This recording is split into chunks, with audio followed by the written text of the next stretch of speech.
Hello, squires and linguistic viewers. New tale this week. What is this? The spring solstice? Close enough. It is motivated by two things. First, I made a mistake in one of my earlier tales. I referred to my own language as common. For you see, depending on where you stand in Elderia, common isn't necessarily the same spoken tongue. And I also received requests from Drybeck in Edorian. I quote, "If you keep calling Forniar Dwarvish, don't expect me to keep maintaining your armor for free, and I may put my hammer when the sun don't shine next time we see each other." I'll be honest, I didn't quite catch the last part. Probably a Forniar expression that is hard to translate. Well, Eldarian languages roll call.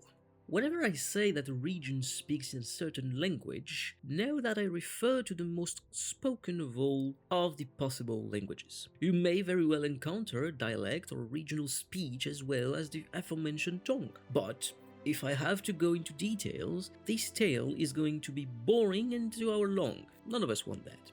Allons-y. And we shall start with the 6 most common languages: the Forniar and the Gatlier.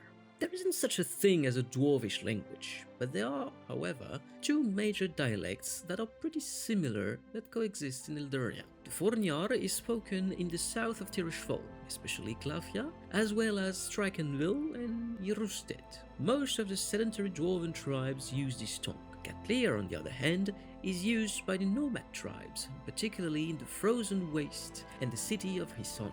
Most of them Dwarven, yes, but not all. It is perfectly possible to hear dwarves of both tongues speak to each other and be able to understand one another. The Ternician. Born in the northern and central parts of Tirishfal, the Ternician is probably the most widespread language in Elderia. Linked to the fact that it is a human tongue and that humans spread rapidly on Elderia, especially during the Age of Creation. Spoken all over there, but also in the cities of Edorian, Chartreux, and its vassal cities of Brightflow and Fighting Stone. And finally, it is the administrative language in Torlun. So yeah, pretty easy to encounter someone speaking it. The Gromgash. It's an amalgamation of the Orkish, feline folk and half-giant dialects, with additions from the goblins. The Gromgash is rapidly evolving and spoken in the Windwalker steppes mostly. Common in the city of Volcar, you may also hear it in Delessar and Nilfar. It is also ever-growing in Kazarin, even though the Ternician holds fast. The Elisdar. Even though the Fornar and Gatlier can't be called Dwarvish, it is highly acceptable to call the Elisdar Elvish. The word means ancient in its own language. It's spoken in Havenwood, the neighboring city of Havenport, but only by its elven citizens. The brooding hermits, that are the dark elves of the Joy of the High Raven, speak it too, as well as the survivors of the archipelago called the Tales of the Wild Sister. Finally, the last Elisdar users are the Feral family up in Ferlis. Yep, the vampires are elves.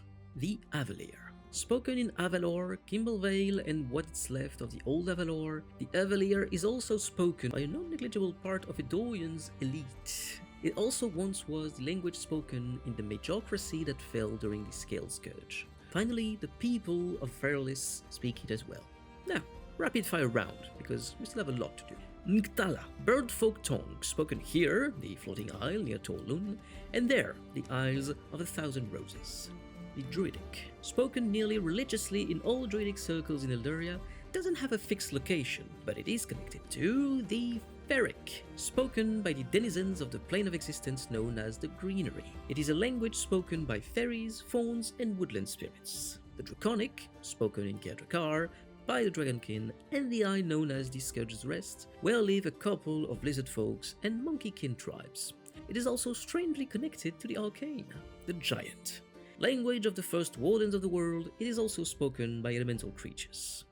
And finally, the Infernal and Celestial, respectively spoken by half-devil wanderers or actual devils from the hells and the angels of the Pantheon, or as well as the aspiring bard trying to seduce their crush with a poem in a language that has to rhyme and sound melodious.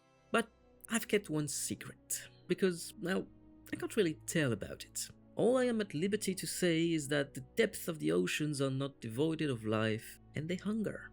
You might want to ask, Mr. Knight, what do you speak when you speak to us?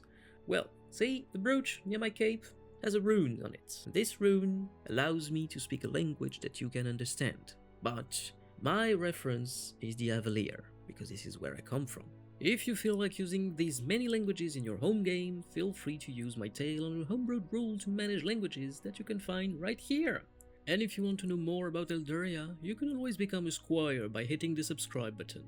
Anyway, it was the Knight from Elderia. Happy to serve.